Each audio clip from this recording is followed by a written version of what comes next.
Hey everybody, welcome to The Complete Advisor. We're heading into midterm election season, and what happens in Washington doesn't stay in Washington.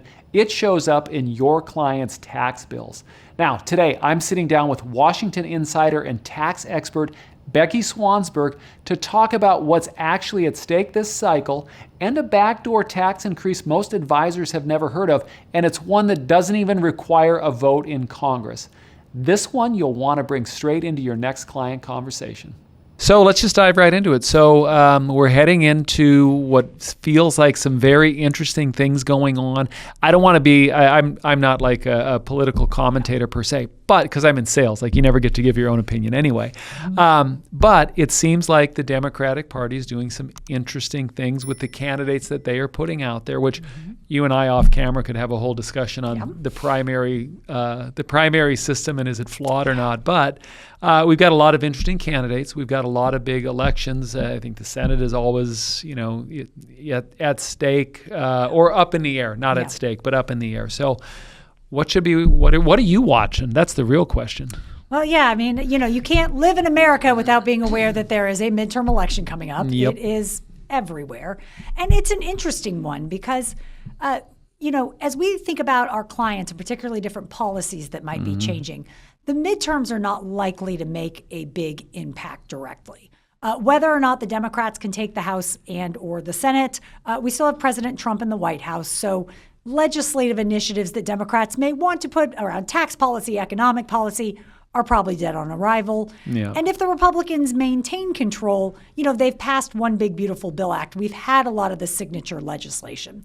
So what I really think is that this is kind of a chess move. This is the midterm in 2026 is going to set us up for what could happen after the presidential elections of 2028. And it's an interesting world right now. I do think the last couple elections, look, if you had told me that coming out of the elections a few years ago, we were going to have a Republican House, Republican Senate, and Republican in the White House, I would have said that's a pretty far stretch of the imagination, but we got it. So I do think elections right now, very volatile. It's not settled, right? We go through these periods in U.S. history where it's very clear what the population wants.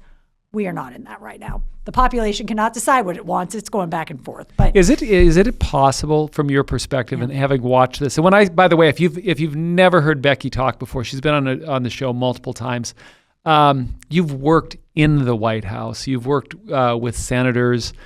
So when I say insider and also tax expert, you are. Just take my word for it. Check out our bona fides. But this year, it seems like with the primary system, years ago, and fact check me if I get anything wrong here, but like years, you get in one party or the other, you get a very excited segment. And then they turn, because primary, the off cycle, like folks don't tend to go and vote like they should. So the enthusiasm of a select group can all of a sudden get you a candidate that maybe is a little different than the norm. So like going back, I'm not saying anything one way or the other, but like we had the Tea Party movement where we had a lot of enthusiasm there. Those were my years in Congress during the Tea Party. So we have these groups that get very enthused. They turn out, they get their person in, things go. It seems like on one side we have a very interesting segment of ideas that for those of us that work with clients in taxation, it seems like maybe the hairs on the back of our neck might go up. Well, I hate to tell us, but this is the new norm. It's the new norm in part because of redistricting. Both Republicans and Democrats have seen maybe over the last 20 years this real inclination to create safe districts. So what that means is they don't want a competitive seat. I'm in the 3rd District of Kentucky. Right up the way, we have a district in Ohio that has Cincinnati. Both of those used to be very competitive districts. A Republican or a Democrat would win by very small margins. Sure. Both states have redistricted, and now the 3rd District of Kentucky is Democrat. I mean, it's probably 60, 70% Democrat because they have created these safe seats for either Democrats or Republicans. Well, what that means is that the election really happens in the primary, that the fight for kind of the future of that party and that seat is going to be in the primary where you're just appealing to Democratic voters. Whoever comes out of the Democrat primary in the 3rd District of Kentucky for Louisville is probably going to win the general election. So we are getting, it's not just, oh, I remember back in the day, things were so much better. Sure. Things were better. We have far fewer moderate members of Congress today than at any point in modern history because the redistricting has created these safe seats where primaries are determining the outcome. Would that ever change? Am I just childhood pipe dream here of... I don't see the projection. I think the last I saw, Pew Research does this study where they look at the difference between the most conservative Democrat and the most liberal Republican. Yeah. So they kind of say that's the moderate middle. And it used to be like, 112 members of Congress fell between the most conservative Democrat and the most liberal Republican. The last Pew Research I saw, there were 0. Oof. There was no Republican with a more liberal voting record than a Democrat and no Democrat with a more conservative voting record than a Republican. God bless. So, we're in for some wild swings. And I think, it's interesting. We're here training some advisors on tax policy and tax strategy. I think that's the real impetus for this tax diversification for U.S. savers, for our work with our clients of looking at taxes as a risk that deserves just as much attention and service as what's happening in the market and what's happening in the economy. And it's because we're in a very volatile era where we're going to see these wide swings. And your client's retirement in about the next 4 years, it's about the next 10 or 20 or 30 or 40 years for some of our clients in the future. And that becomes too long of a timeline to try to manage the tax policy coming out of Washington. So I do think we're going to see more of these big swings. Do you think, so I know that famous quote, the tax law is written in pencil. Is grandfathering written in ink, or is that pencil too? Well, it depends. So is my 401k, am I going to see changes there? Could we ever lose the IRA Roth or traditional? We could. I don't think there is a big risk in Congress necessarily changing can you have a Roth? Can you have an IRA? That said, every year they're changing parts of the tax code that apply to IRAs. You think about 2019, we had the Secure Act. Well, pre-2019, if I inherited my father's IRA, I'd take RMDs out every year, but after that, I could kind of manage that account as I wanted. Well, now with the Secure Act, we had that 10-year tax trap. Most people who inherit an IRA have to fully drain the account in 10 years. Yep. Well, that was a tax rule that Congress placed on every IRA pretty much in existence today that just changed the future of how it was taxed. So Congress doesn't have to come in and change the tax status of our retirement accounts for us to end up paying a lot more in taxes. You also educated me either the last time you were here or the Depressed time before. you? Was that what? No. Forewarned is forearmed. That's but, right. You had mentioned the fact that, I'll paraphrase here and please clean this up. But in essence, that Congress doesn't have to do new tax legislation. They can add surcharges or talk a little bit about that. And then I'm very curious what items you're keeping your eye on. So in 2003, I was actually in Congress, working in Congress in 2003. Something really incredible happened. Congress passed the Medicare Modernization Act, and in it was this new thing called IRMA. Now, I know a lot of our listeners have heard of IRMA, but a lot of our clients have not. IRMA is, of course, the income-related monthly adjustment amount surcharge that certain Americans at certain income levels pay in addition to their Medicare premiums. And IRMA was such an innovation for the government for a couple reasons. Number one, it's been hugely effective. IRMA has been able to generate enough revenue that today the Centers for Medicare and Medicaid Services project that both the Part B and Part D trust funds are fiscally sound for the next 10 years and beyond. So it's worked. It's done its job. It's generated all this additional revenue. But what it's also done, and what I think is more important for advisors and clients to understand, is it's created this new non-legislative way to generate revenue. So if Congress wants to raise our taxes, if they say, hey, Becky, I need you to pay more in income tax, I want to change your tax bracket rate. The House has to pass a bill, the Senate has to pass a bill, they have to reconcile those bills, they have to agree on a bill, and a president has to sign that bill into law. Yep. And then the change takes effect. And it happens. It happened with One Big Beautiful Bill Act last year, but it's hard. With IRMA and this surcharge approach, CMS just declares those brackets and rates every year. So Those the tiers. head of the agency. So they have essence. they have a group that essentially looks at the consumer price index, the CPI, but then importantly, they look at the needs of the program. Every year they're basically saying like, hey, does Medicare need more money? And Medicare's like, yep, we need more money. And they're like, great, we can raise IRMA. And since 2012, IRMA has gone up an average of almost 5% a year annually compounded.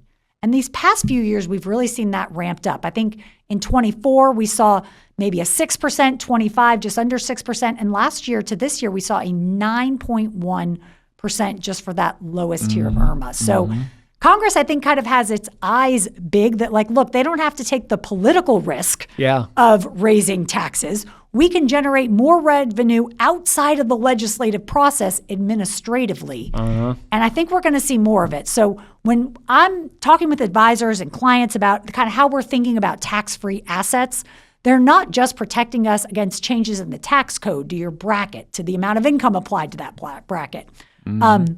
They're also protecting us against these other income-based surcharges. George Herbert Walker Bush probably would have loved to have had that at his disposal when he said, read my lips, no new taxes. But maybe new surcharges and fees. The thing that I was talking one time about IRMA, maybe with Neil actually, and I had an advisor say one time like, well, big deal, that's not that much money. And I'm like, no, you missed the M. The M is monthly, and that adds up. It does. When you look for you and your spouse every month, every year for your lifetime. I mean, when I look at my parents, we think of Medicare as this great free health care for older Americans.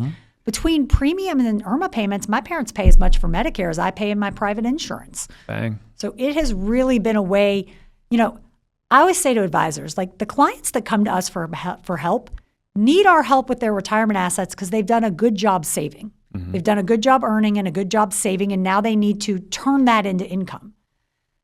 It's because they have that income that the government has put this kind of target on their back and said, hey, you've got income. That's something we can tax. And now they are most at risk for these new surcharges, fees, and taxes. There's so much money that's going to be transferred here in the next 10, 15 years.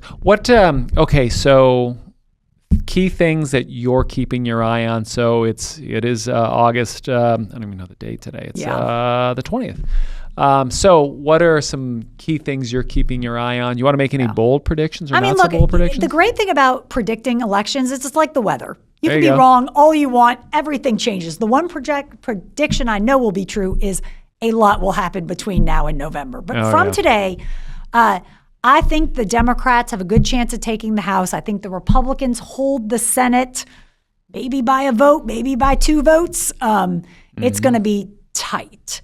I don't see a path for the Democrats to take the Senate unless we have something surprise or some very big changes either domestically or internationally. But I do think there's a good chance the Democrats take the House. And then what I'm really focused on is who's getting elected. How do we put together a majority? Who has the voice at the table?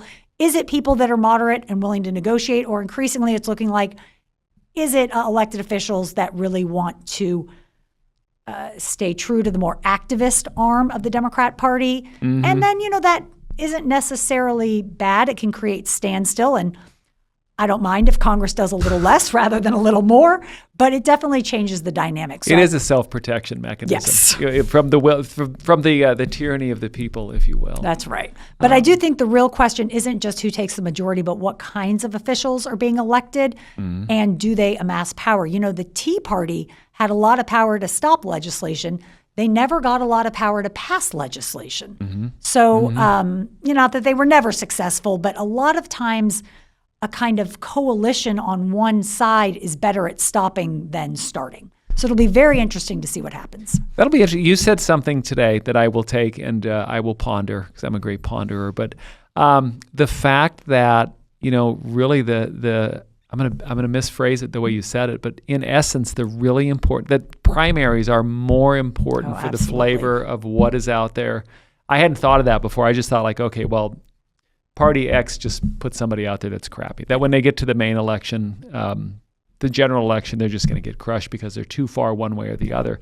But I hadn't thought that is the flavor. And then with the with these districts that are safe, I wish they would just go back to being a competitive deal where you actually had to talk to each other. But I guess call me old boomer over here. But I mean, look, when I served, my very first job in Washington was with Ann Northup, Congresswoman Northup, for Kentucky's 3rd District. And every 2 years, we knew that job was on the line. I mean, it was razor thin. And there was a string of those districts all along the Ohio River. I remember the Washington Post did actually an article of once that was like the Ohio River ramble for all of these swing districts. We just don't have that many swing districts anymore. The districts that end up being swing tend to swing because of demographic changes, or people moving to Las Vegas, and that puts that district in play, or people leaving certain districts in New York. But I will say, when people ask me what is wrong with politics today, I say redistricting. Yeah. What do you think of, do you think we'd ever see the Electoral College gone? No, and I don't mind the Electoral College. I I know it's a little convoluted, but I do think that one of the nice things in our country is that all people everywhere are kind of given equal weight in these decisions. And I don't mind the Electoral College too much. I do think, though, you look throughout history, we go through these cycles where we kind of can't agree, and it tends to be something international that takes us out of these divisive cycles, and at least for some amount of time puts us kind of, whether it was the Cold War under Reagan, World War II with FDR. So it's sad to say, well, we could all come together if only there's international crisis. But I do think the world is giving us some things to ponder. So I do think we won't be in this cycle forever. What we need is an alien spaceship to show up, and then we're all humans, like in the movies. Yeah. Without the blowing up of half the country or half the maybe continent. Friendly aliens. Friendly aliens, that would be nice. So that's the takeaway. Midterm elections 2026, aliens will save us. There we go. Bold predictions. You heard it here first. So, but I do think our big, is I'm talking to advisors who are trying to message around the election. Yeah, let's talk there. I really do like to emphasize you can talk about the impact of an election without being political, without saying, I hope this party wins or this party loses. And I think the best way to frame up elections right now have nothing to do with who wins, but just this idea of volatility. And sometimes I'll say, the thing that is driving this tax risk and legislative risk, all these risks for our clients and their retirement approach, is not actually who wins the next election. The thing that's driving all this risk is the fact that every 2 years in America, we have elections. Yep. And that means whatever is done today can be undone, whatever's undone can be redone. It's this constant change. So in these high-profile election years where everyone's at each other's throat, I think one of the best things advisors can do is bring some calm into that and say, hey, look, every 2 years, we don't want you to feel like your retirement is up for a vote. Yeah. We need that's a nice line. Yeah, we need to take some of your assets and kind of make sure that they are in tax-free vehicles and they are positioned in a way that no matter what happens in the next 10 to 20 elections, they're safe and secure. And that's I think, people are not settled right now and they're looking for someone to come in and say, hey, there are actually strategies we can use that will make this okay. So that no matter who wins the election, you don't have to be on the edge of your seat wondering, do you have the retirement income you needed? I like that. I'm not in the Democratic Party. I'm not in the Republican Party. I'm in the retirement party. That is exactly right. That's the way to do it. I do think it gets make so us polarizing. retirement party T-shirts. We should. We should merge. There's your third party. Everyone's always talking, why don't we have a third party? There it is, right there. Safe retirement party, or the best retirement outcome we can get. That's right. Becky, thank you for being on here. It is always a treat. I can't wait to have you on next time. We can break down what happened. We can see if the alien showed up or not. We can fact check you on that one. And there we go. All right. For everybody else, thank you for joining us. If you get a chance, I have a favor to ask. Like, follow, subscribe to the show. That way you're the first to know when we drop a new episode. Also, if you ever have any questions or if you want me to grab somebody, expert or advisor on a topic that you'd like to hear someone how they do it, let me know. I will grab he or she and we will talk through it. So with that being said, see you in the next episode. Thanks. Thank you. Yeah, so we do need the primary thing.